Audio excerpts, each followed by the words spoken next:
We have all originated from families, whether they are one parent, a set of parents, straight parents, same-sex parents, with one sibling or more, interracial families who come from different countries with different cultures, societies, religions, belief systems, and so on. From birth, depending on your family values, you will be conditioned on how to think, act, feel, believe, and behave. Then as you continue your journey, you meet different people along the way inside and outside of your family circle, who also end up playing a part in influencing you in relation to your belief systems. For example, what is supposedly the right religion, the right belief systems, your attitude towards education and money, etc. Thus, your particular and unique life journey begins for you.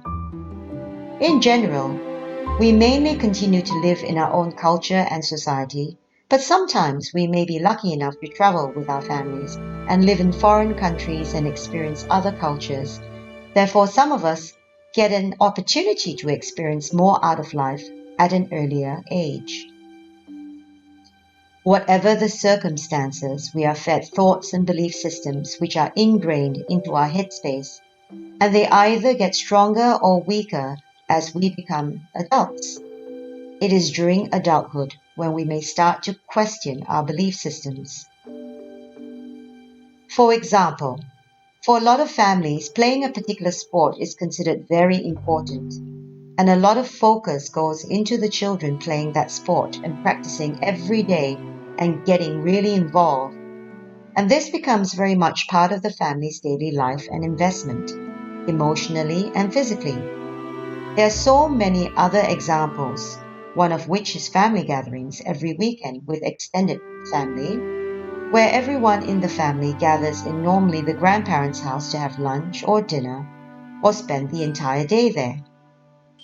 Another example is when families are very religious and spend all their time preaching their religion and going to a place of worship on a very regular basis. And the expectation is that the children are really involved as well. Then there is the negative end of the spectrum, which is if the family is into alcoholism or drugs or both, then the children will normally watch and learn these habits and think it's a norm. When we are children, we don't have much choice or power in these matters, and basically we are indoctrinated or conditioned to become a certain way. However, when we become adults and we change and become our true selves, learning new things, we often come into conflict with our old thoughts and patterns of belief. More so if we are inquisitive and start questioning our own realities. It's bound to happen as we begin to navigate our way through our adult lives that we form new bonds of friendships, associations with new people and places, and we start to learn new things or have new experiences. It is often then that realization sets in, and we can suddenly begin to question what we found to be comfortable and within our comfort zones all our lives is up for debate. It is when we do that we begin to feel some discomfort and almost a sense of betrayal and guilt in parting ways with what we were taught or brought up to believe in. For example, say a child who was brought up in a drug and alcoholic family environment, perhaps meeting a teacher along his or her journey, and through the new teachings imparted, the child or teenager begins to question whether life has to be the way he or she is experiencing it to be, and begins his or her search for other ways of living, thus consequentially becoming totally opposite and resenting their current lifestyle, with a new belief that life doesn't have to be this way at all, and that he or she has a choice of having a very successful life as opposed to what they have been used to. Another good example is a person who has been brought up in a certain religion following strict religious rules, and he or she was content with the teachings and beliefs. So one day, the person is introduced to another philosophy of thought, say, a more spiritual way of being as opposed to strictly religious, and the person begins for some reason to resonate with the new teachings as it makes more sense in his or her mind. If the person is still unable to embrace their true, authentic self, he or she will struggle with this new concept of being and will become confused and anxious, as he or she will feel as though the new concept of thought that has been introduced, say of spirituality, is almost a betrayal of their own religion and their own family. As one changes but still belongs to a family who is still very much happy to be within their comfort zone of whatever they have been doing or believing, there will be repercussions if the family members are not open enough to understand and allow a changing member of that family to coexist within the family with their new belief systems. So what happens, you ask? How does this problem get fixed? It doesn't, I'm afraid, as the new train of thought or belief patterns or way of being has now been introduced. And it is like a seed that will grow and have a life of its own. One can slow down the growth or try to kill it, but like some wildflowers or succulents, they will be hard to kill and will continue to grow despite harsh conditions.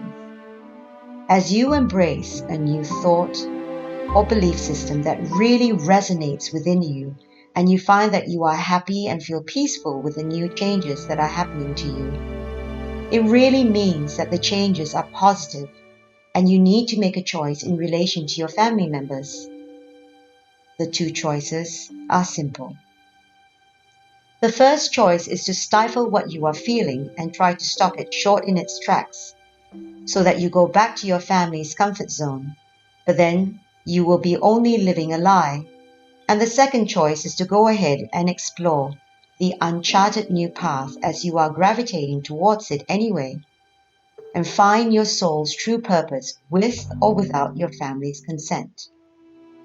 That choice is going to be much harder, as you are sure to upset family members, but it means that you are brave enough to embrace your own truth and to challenge outdated belief systems within you.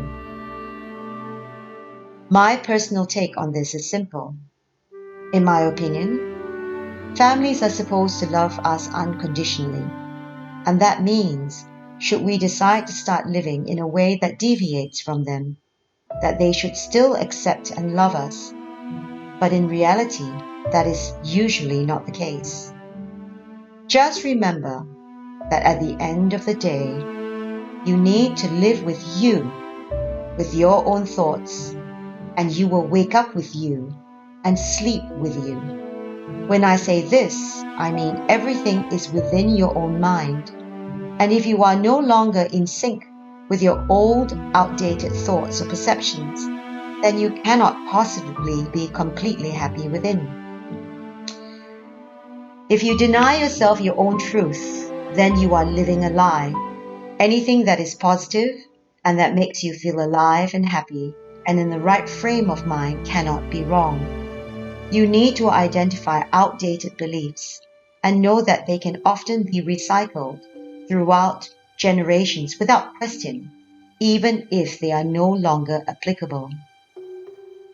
Learn to question if you are unhappy or discontent about some aspect in your life, and don't live through others, as they have their own journeys and you have yours.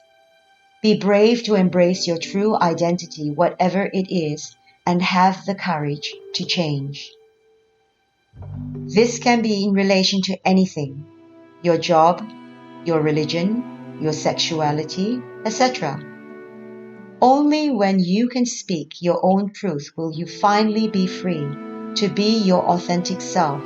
And once that happens, and you find that empowerment, that's when anything is possible to achieve. I leave you with the saying, "Go to the edge," he said. They said, "We are afraid." "Go to the edge," he said. They said, "We are afraid." Go to the edge, he said. They went, he pushed them, and they flew. I can't remember who wrote this, but it's all about finding the courage to change and not to fear or find excuses to stop you from being you. It's all about being in alignment and achieving synchronicity within your being, which leads to well-being. Thank you for listening, and if you like what you've heard, please like, share, comment, and subscribe. New topics for self-development and improvement will come out weekly. Till then, God bless, and I wish you all the best.